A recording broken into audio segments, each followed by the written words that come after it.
नमस्कार मित्रों। पठानकोट में जो आतंकवादी हमला हुआ उसको लेकर पूरे देश में गहरा आक्रोश है, लोगों में गुस्सा है और उस आक्रोश का प्रकटीकरण हमारे देश के माननीय प्रधानमंत्री श्री नरेंद्र भाई मोदी जी ने अपने शब्दों में पाकिस्तान के प्रधानमंत्री श्री नवाज शरीफ साहब को कम्युनिकेट किया है और कहा है कि पठानकोट हमले में पाकिस्तान की ज़मीन का उपयोग हुआ है और जो आतंकवादी संगठन उसमें शामिल हैं उनके खिलाफ कठोर कार्रवाई पाकिस्तान करे।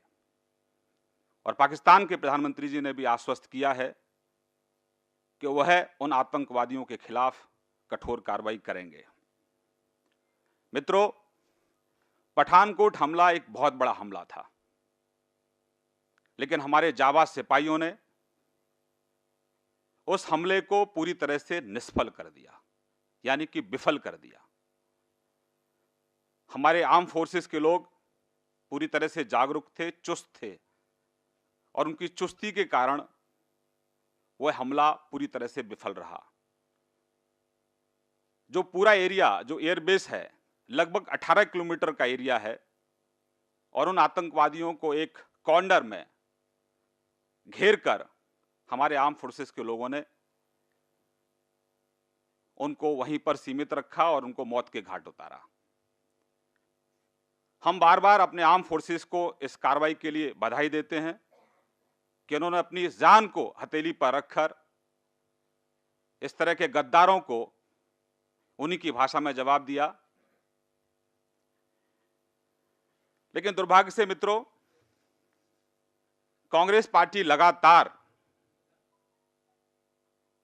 जब ये ऑपरेशन चल रहा था उसके दौरान कांग्रेस की तरफ से जिस तरह की प्रतिक्रिया आई,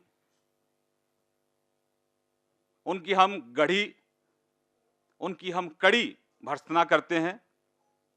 क्योंकि जब ऑपरेशन चल रहा होता है, जब पूरा देश एकजुट होकर अपने जाबाज सिपाहियों के पीछे खड़ा होता है कि दुश्मन अगर आया है तो दुश्मन को जब तक मौत के घाट ना उतार दिया जाए तब तक कोई राजनीतिक टिप्पणी करना किसी को शोभा नहीं देता। लेकिन अवसाद से ग्रस्त, नकारात्मक सोच से ग्रस्त कांग्रेस लगातार इस तरह की टिप्पणियां करती रही हैं और आज देश के पूर्व गृह मंत्री श्रीमान शिंदे साहब ने एक बार फिर देश की जनता को गुमराह करने की कोशिश की है। उन्होंने मुंबई हमले का जिक्र किया है, मुंबई हमले में जो वीडियो है उसका भी जिक्र किया है, हमारे नेताओं के द्वारा जो बयान दिए गए उनका।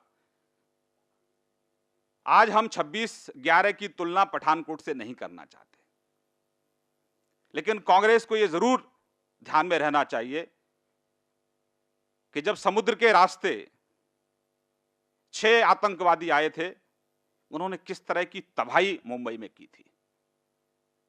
जो मंजर है वो सबने देखा था, उसकी ज्यादा जिक्र करना ठीक नहीं है। क्योंकि उन्होंने मुंबई का जिक्र किया है इसलिए मैं जिक्र कर रहा हूं कि 6 आतंकवादियों ने कितनी तबाही वहां मचाई थी। सूचनाएं थी, लेकिन उस समय सरकार सो रही थी और उस समय कांग्रेस के जो नेता थे उनके बयान और भी ज्यादा दुर्भाग्यपूर्ण थे। श्रीमान दिग्विजय सिंह ने क्या कहा उसको मैं रिपीट नहीं करना चाहता। आतंकवाद इस देश को विरासत में मिला है और आज जिन लोगों ने विरासत में, जिनकी कमियों के कारण आज आतंकवाद हमें विरासत में मिला है, आज वही लोग आतंकवाद के खात्मे के लिए कटिबद्ध काम करने वाली नरेंद्र भाई मोदी जी की सरकार पर सवाल खड़े कर रहे हैं। शिंदे साहब, आत्मचिंतन बीजेपी को करने की जरूरत नहीं है। आत्मचिंतन आप जैसे लोगों को करना चाहिए जो लगातार आतंकवाद पर वोट बैंक की रोटियां सेकते रहे हैं। और ऐसी पॉलिटिकल पार्टी को आतंकवाद पर बोलने का नैतिक अधिकार नहीं है जो पॉलिटिकल पार्टी के नेता आतंकवादियों की मौत पर पूरी रात रोते रहते हैं। ऐसे लोगों को कतई अधिकार नहीं है आतंकवाद पर बोलने का। जो सत्ता में आते ही पोटा को हटा देते हैं। ऐसे लोगों को बोलने का अधिकार नहीं है। जो बाटला एनकाउंटर के जो शहीद हैं उनकी शहादत पर सवाल खड़े करते हैं और आतंकवादियों का महिमा मंडन करते हैं। आप देश के गृह मंत्री हैं, आपने आतंकवाद को धर्म के साथ जोड़ दिया। आपने हिंदू आतंकवाद का नाम कहा। कम से कम आत्मचिंतन आपको करने की जरूरत है। किस तरह के आपके जो नेता हैं, किस तरह से बयान वो देते रहे हैं। आज केंद्र में इरादे वाली सरकार है, वायदे वाली सरकार नहीं है। और विदेश नीति विरासत में हमको मिली है। उसमें क्या दुरुस्त हो सकता है, क्या अच्छा हो सकता है, उसका काम करने का हमारी सरकार प्रयास कर रही है।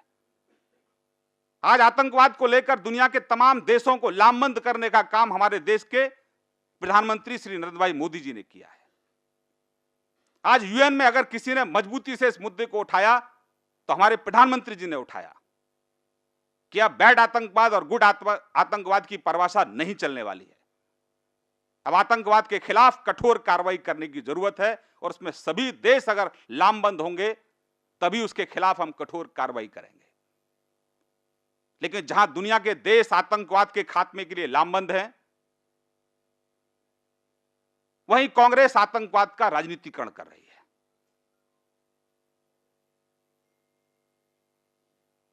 आतंकवाद के खिलाफ जीरो टॉलरेंस की नीति हमारी सरकार की रही है और इसको समूल जड़ से नष्ट करने का संकल्प हमारी सरकार का है। लेकिन आज जरूरत है तो भाजपा को आत्मचिंतन की जरूरत नहीं है। आज जरूरत है तो ऐसे लोगों को आत्मचिंतन की जरूरत है जिनको जनता ने नकार दिया है।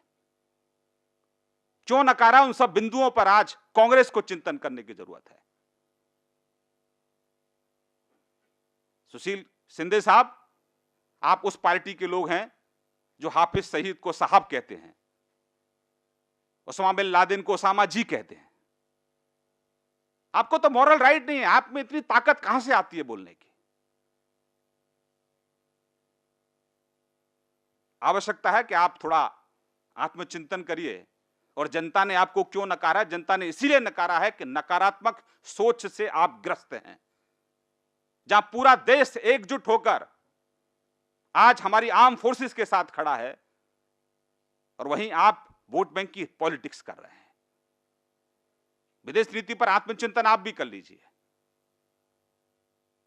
26/11 की बात आपने कही, हम नहीं करना चाहते। आपने बिरयानी की बात कही जयपुर की, हम वो भी नहीं करना चाहते कि बिरयानी हेमराज का जब सिर काटा गया था, शहीद हेमराज का, तो दिल्ली की सोती हुई सरकार को 1 सप्ताह लग गया था प्रोटेस्ट रजिस्टर्ड कराने में। लेकिन कांग्रेस के मित्रों, आपको यह भी ध्यान रखना होगा कि पठानकोट का जो हमला हुआ, पाकिस्तान की तरफ से फोन आया और कार्रवाई का आश्वासन दिया। आज सीमा पर जो सिपाही हैं उनको दिल्ली की तरफ देखने की जरूरत नहीं है, उनको सब अधिकार दिए गए हैं। यह सरकार काम करने वाली सरकार है और हम कई मोर्चों पर यह लड़ाई लड़ रहे हैं। हम सीमा पर भी लड़ाई लड़ रहे हैं और हम देश के अंदर जब किसी आतंकवादी को फांसी की सजा दी जाती है तो लामबंद होकर लोग कोर्ट का दरवाजा खटखटाते हैं। आज जो इस ऑपरेशन पर उंगली उठा रहे हैं, ज्यादातर लोग आतंकवादी जब फांसी दी गई 1993 के जो आरोपी था, कोर्ट का दरवाजा खटखटा रहे थे, उसकी फांसी का विरोध कर रहे थे। तो आत्मचिंतन आपके नेताओं को करने की जरूरत है जो 1993 के मुख्य आरोपी की फांसी की सजा का विरोध कर रहे थे। तो आत्मचिंतन कांग्रेस को करने की जरूरत है, बीजेपी को आत्मचिंतन करने की जरूरत नहीं है। देश की जनता को गुमराह करना बंद करिए और एक सकारात्मक विपक्ष की भूमिका निभाइए। राजनीतिक लड़ाई आप हमसे लड़िए। हम मानते हैं कि राजनीतिक लड़ाई आप नहीं लड़ सकते, लेकिन अगर आप में गट्स हैं, ताकत है आप में, तो हमसे आप लड़ाई लड़िए। लेकिन देश की आर्म फोर्सेस के मनोबल को नीचा करने का काम मत करिए।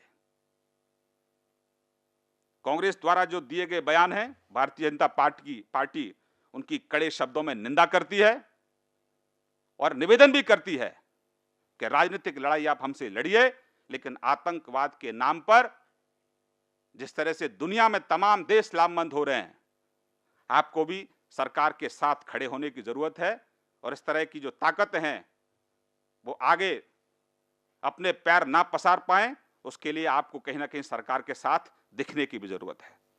मेरी तरफ से इतना ही मित्रों, अगर आपको कोई सवाल है तो मैं प्रयास करूंगा कि आपके सवालों का जवाब दे सकूं।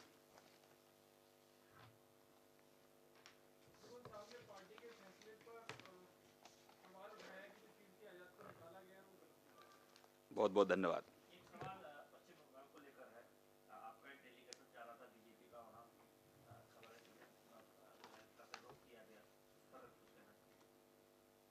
देखिए, जिस तरह से पश्चिम बंगाल की सरकार